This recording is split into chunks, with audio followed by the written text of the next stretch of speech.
नमस्कार, आप देख रहे हैं न्यूज फॉर नेशन और मैं हूं प्रियदर्शन।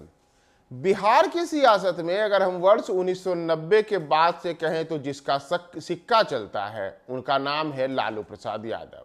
और क्या उनके समर्थक और क्या विरोधी, उनकी राजनीति ही लालू प्रसाद यादव के इर्द गिर्द घूमती है। और ऐसे में जनता दल यूनाइटेड भी इससे छूती नहीं है। और अब तो ललन सिंह यानी कि जदयू के अध्यक्ष ललन सिंह एक तरीके से लालू यादव के सामने सरेंडर करते दिखते हैं। यह इसलिए बात हो रही है क्योंकि जिस तरीके से पूर्णिया में महागठबंधन की महारैली के दौरान ललन सिंह ने लालू यादव को लेकर के कहा कि लालू यादव जंगल राज के मसीहा नहीं है, बल्कि वे तो सामाजिक न्याय और सामाजिक परिवर्तन को आगे बढ़ाने वाले नेता रहे हैं। इससे ललन सिंह के पुराने बयानों को याद करना बेहद जरूरी हो जाता है। दरअसल न केवल बयान, बल्कि अगर आप याद करें तो वर्ष 1990 में जब लालू यादव बिहार के मुख्यमंत्री बने और उसके बाद जिस तरीके से अगले कुछ वर्षों के दौरान चारा घोटाले का मामला सामने आया तो वर्ष 1996 में लालू यादव को इस मामले में बुरी तरीके से, एक तरीके से कहा जाए तो जाल में फंस गए।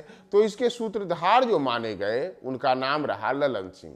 ललन सिंह ने सार्वजनिक मंचों पर एक बार नहीं, दो बार नहीं, बल्कि सैकड़ों बार कहा कि लालू यादव को जेल तक पहुंचाने में, लालू यादव के चारा घोटाले की फाइल खोलने में जिस शख्स ने अहम भूमिका निभाई वह मैं हूं। मैंने ही लालू यादव के खिलाफ तमाम सबूत इकट्ठे किए, उनके खिलाफ तमाम सबूत केंद्रीय जांच एजेंसियों को दिया, जिसका नतीजा रहा कि न केवल लालू यादव को मुख्यमंत्री का पद छोड़ना पड़ा, बल्कि लालू यादव की गिरफ्तारी हुई।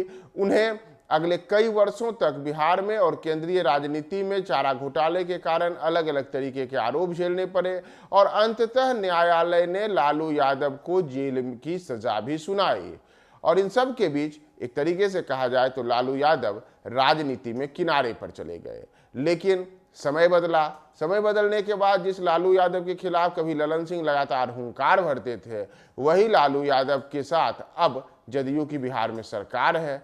तो उस सरकार बनने के बाद ही अब जिस तरीके से देखा जाए तो ललन सिंह ने पूर्णिया की रैली में लगातार लालू यादव का गुणगान किया। तो ये एक तरीके से कहा जाए तो ललन सिंह का लालू यादव के सामने सरेंडर भी दिखाता है।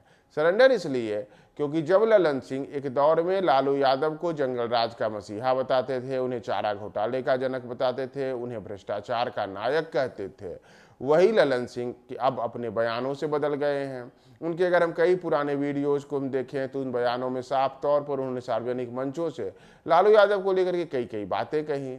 लेकिन राजनीति बदली, राजनीति का परिदृश्य बदला, राजनीति में नए दोस्त बने, तो उससे अब राजनीतिक बयानबाजी भी बदल गई है और ललन सिंह भी अब उन्हीं लालू यादव के सामने एक तरीके से सरेंडर करते हुए दिखते हैं। नीतीश कुमार भी जो कभी लालू यादव के खिलाफ कुछ बोलते रहते थे, अब वो भी उन्हें बड़ा भाई बताते हुए उन्हें बिहार में प्रगति का द्योतक बताते हैं। ललन सिंह भी उन्हें विकास पुरुष बताते हैं।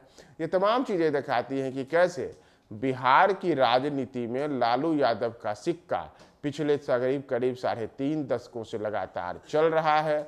और जिन लोगों ने उनका विरोध किया वो भी आज उनके सामने सरेंडर किए हुए हैं। सरेंडर की पूरी वानगी पिछले कुछ दिनों से लगातार दिख रही है।